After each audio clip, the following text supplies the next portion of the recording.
नमस्कार। Welcome to our class Divyanjali. आज हम पाठ 10 आदर्श छात्रा इसके प्रश्नोत्तर लेकर यहाँ पर उपस्थित हुए हैं। इनके अभ्यास को हम लोग देखेंगे किस तरीके से यहाँ पर क्वेश्चन आंसर दिए गए हैं। तो आइए हम लोग देखते हैं कक्षा 7 के पाठ 10 के अभ्यास प्रश्नों को। यहाँ पर दिया गया है मंजूषाया साहित्यया प्रदत्त वाक्येषु रिक्त स्थानानि पूरयत। यहाँ पर आप लोगों को मंजूषा की सहायता, मंजूषा का मतलब है ये जो आप लोगों को बॉक्स दिया गया है, इसकी सहायता से आपको क्या करना है, ये जो आपको प्रश्न पूछे गए हैं इनके उत्तर आपको यहाँ पर देने होंगे छांट कर। तो हम यहाँ पर देखेंगे सबसे पहले कौ है ततः आगत्य, यहाँ पर आगत्य होगा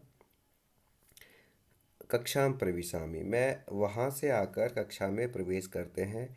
दूसरा है पुस्तकालयात पुस्तकम आनीय पठामि, पुस्तकालयात पुस्तकम आनीय मतलब लेकर, वहाँ से पुस्तक लेकर पढ़ते हैं। गौ है अध्यापिका कक्षाम प्रविश्य, प्रविश्य है ये शौ है, प्रविश्य अस्मान पाठयति मतलब हमें पढ़ाती है। गौ घ है क्रीडा क्षेत्रे क्रीडितुम अन्यान छात्रान आहूय आनयामि, क्रीडा क्षेत्र में खेलने के लिए, क्रीडितुम का मतलब है खेलने के लिए, अन्यान छात्रान आहूय आनयामि अन्य छात्रों को बुलाकर आती हूँ या आता हूँ।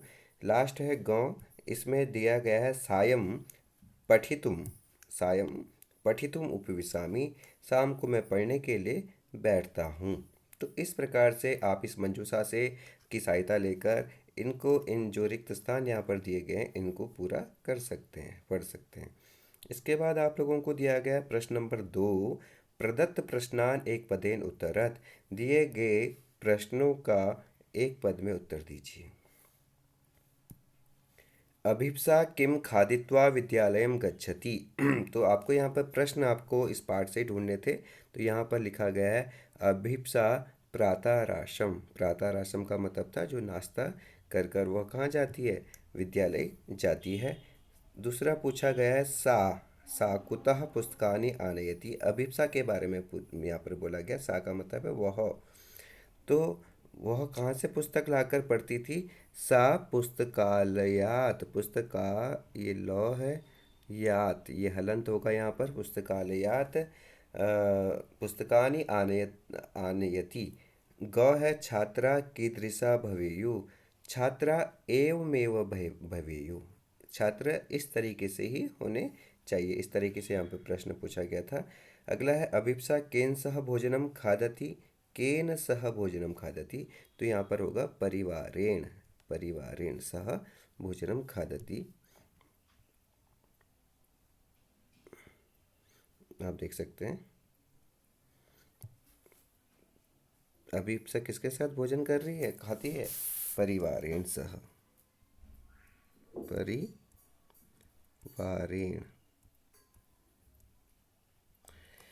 सा कुत्र स्यूतं स्यूतं त्यक्त्वा प्रार्थनास्थलं गच्छति, सा कुत्र स्यूतं तो कक्षायाम, यहाँ पे कहाँ पर वो अपना बैग को रख कर, त्यक्त्वा रख कर प्रार्थना स्थल में जाती है, तो कक्षायाम होगा यहाँ पर उत्तर, कक्षायाम इस तरीके से भी लिख सकते हैं, कक्षायाम स्यूतं त्यक्त्वा प्रार्थना स्थलम गच्छति, इस तरीके से ये यहाँ पर उत्तर है, आप लोग लिख सकते हैं। इसके बाद आप लोगों को देखना है क्वेश्चन नंबर 3, प्रश्न नंबर 3 है, क्वेश्चन नंबर 3 में है प्रदत्त पदानाम प्रकृति प्रत्यय विभागम कुरुता, प्रदत्त पदों के प्रकृति प्रत्यय का मतलब होता है, ये प्रकृति प्रत्यय का मतलब होता है कि जो कोई भी शब्द है उसमें कौन सा क्या क्या किस किस से मिलकर वो शब्द बना है, जैसे कि उस शब्द में उपसर्ग क्या है, प्रत्यय क्या है, या धातु कौन सी लगी हुई है, ये सब कुछ मिलकर वो शब्द बना हुआ है। इसी को ध्यान में रखते हुए उसको प्रकृति प्रत्यय कहा जाता है। एग्जाम में भी आपको इस तरीके से पूछा जाता है, प्रदत्त पदों के उपसर्ग धातु व प्रत्यय पृथक कीजिए। आपको इसमें से उपसर्ग भी अलग करना है, धातु भी अलग करनी है, और प्रत्यय भी। तीन चीज़ें आपको दी गई हैं। तो प्रक्षाल्य है, सबसे पहले प्रक्षाल्य का मतलब होता है धोकर। तो यहाँ पर ल्यप प्रत्यय है, तो प्रोपसर्ग है, छाल धातु है, छाल छालने के अर्थ में, और ल्यप प्रत्यय है। ल्यप प्रत्यय को आप लोग देख लीजिए, इस तरीके से हम लोग लिखेंगे, ल्यप प्रत्यय है।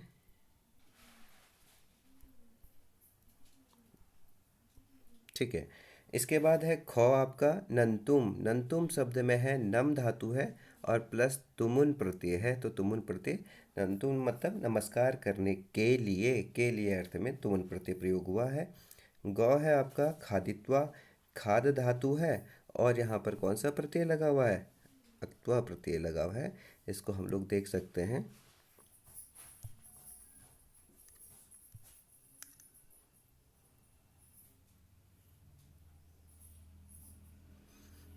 इस तरीके से देख सकते हैं, यहाँ पर खाद प्लस अक्त्वा प्रत्यय है।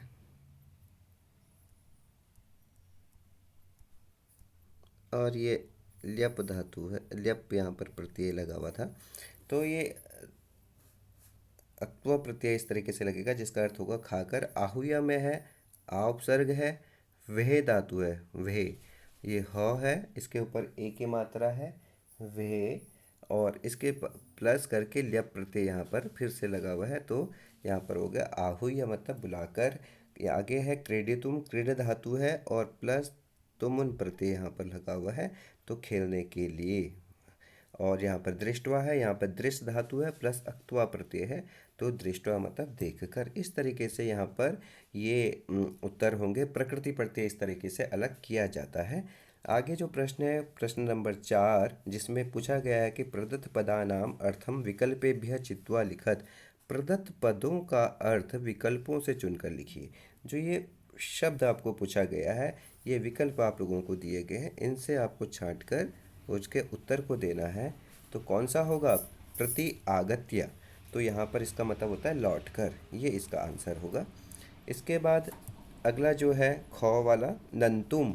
नंतुम शब्द है, नंतुम, ये देख सकते हैं आप लोग, नंतुम, नंतुम का मतलब होता है नमस्कार करने के लिए, जैसे कि मैंने अभी बताया भी था, नमस्कार करने के लिए तुमुन प्रत्यय यहाँ पर है।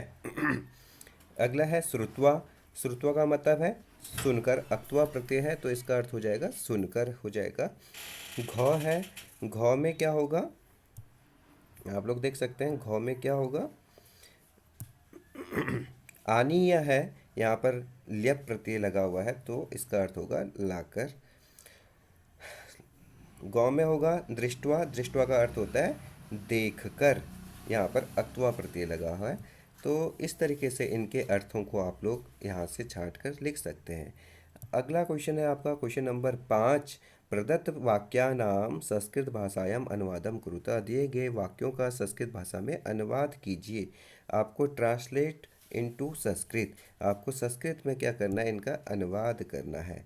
आप लोगों को यहाँ पर बताया भी होगा कि जब भी आप लोगों को यहाँ पर प्रत्ययों का प्रयोग भी आप लोगों को करना होगा। तो यहाँ पर लिखा गया है सैनिक देश की रक्षा के लिए होता है। तो यहाँ पर आपने इसका अनुवाद किया सैनिकाः देशम रक्षितुम, देशम रक्षितुम लिखा हुआ है, ठीक है। ये यहाँ पर लिखा है देशम रक्षितुम भवति।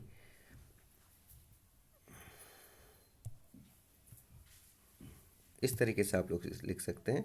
दूसरा है यहाँ पर तुम पाठ को पढ़कर लिखो, त्वम पाठम पठित्वा लिख, है ना। इस तरीके से यहाँ पर इसका आंसर हो जाएगा और ट्रांसलेट हो जाएगा गीता खाना खाकर जाएगी। तो यहाँ पर गीता खाना खाकर जाएगी, तो यहाँ पर क्या होगा,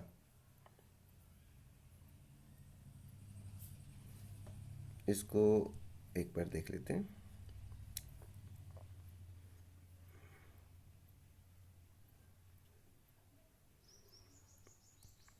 गीता भोजनम कृत्वा हो जाएगा, यहाँ पर आंसर हो जाएगा गीता भोजनम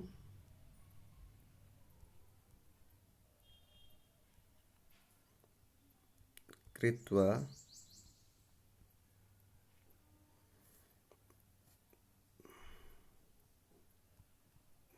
गमिष्यति, जाएगी।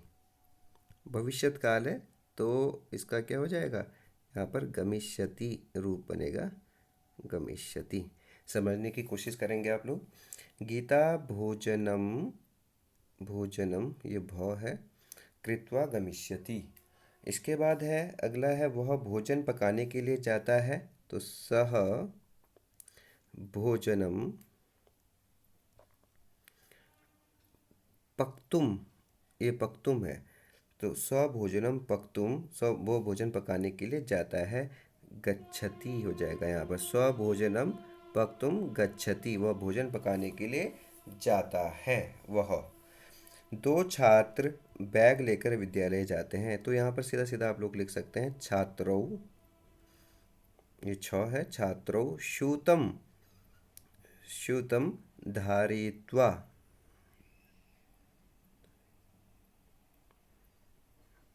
एक मिनट इसको आप लोग देखेंगे।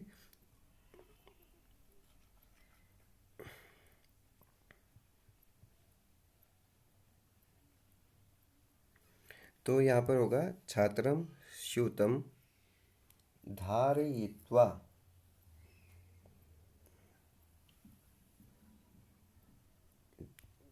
धारयित्वा, धारयित्वा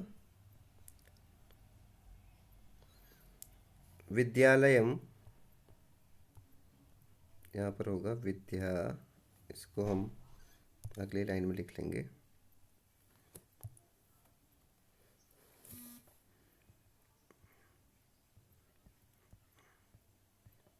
विद्यालयम जाते हैं तो होगा गच्छति गच्छतः, द्विवचन का प्रयोग होगा। तो इस तरीके से आप लोग अनुवाद कर सकते हैं कि जैसे भी आप लोगों को यहाँ पर अनुवाद दिए हैं उनका आप लोग अच्छे से प्रयोग कर सकते हैं। और प्रयोग करने के बाद आप लोग क्या करेंगे, इनका अभ्यास भी करेंगे, जिससे कि आप लोगों को एग्ज़ाम में कोई प्रॉब्लम ना आए। इसके आगे देखेंगे, रचनात्मक गतिविधि दी गई है। रचनात्मक गतिविधि में आप लोगों को ये खुद करनी होगी। आप लोगों को इनके लिए शब्द बनाने पड़ेंगे। जैसे लेकर के लिए होगा, लेकर के लिए हम लोग क्या बनाएंगे यहाँ पर, अगर किसी चीज़ को लेकर के लिए आपको खुद यहाँ पर ढूंढकर आपको शब्द बनाने पड़ेंगे। आकर, धोकर, पीकर, जाकर, ये मैंने दो आप लोगों को हिंट यहाँ पर दे दी गई हैं। पकाने के लिए पकतुम, पीतवा पीकर। तो इस तरीके से आप लोगों को यहाँ पर ऊपर जो दिए गए शब्द हैं इनको पूरा करना पड़ेगा। एक और हिंट मैं आप लोगों को देता हूँ, जाकर का होगा गत्वा। अब ये जो तीन हैं इनको आपको खुद एक बार प्रैक्टिस करनी पड़ेगी, ढूंढना पड़ेगा, तभी आप इनको सीख पाएंगे अच्छे से। आशा है मुझे कि आप लोगों को ये समझ में आया होगा। ये जो अभ्यास कार्य है इसको समझने की कोशिश करेंगे। मुख्य रूप से प्रकृति प्रत्यय को भी विशेष रूप से समझेंगे। उत्तर आप लोग पुस्तक से ढूंढ सकते हैं, मंजूषा से भी आप लोगों को आसानी होती है। पहले उन शब्दों के अर्थ को समझने की कोशिश भी करेंगे। जब आपको पाठ में इन शब्दों के बारे में पढ़ाया गया होगा, उन शब्दों को बड़े ध्यान से सुने, उनके अर्थों को समझें, जिससे कि आप लोग यहाँ पर ये जो दी गई मंजूषा है इन प्रश्नों के उत्तर आसानी से दे सकें। तो चलते हैं, आज के लिए इतना ही काफ़ी है। धन्यवाद।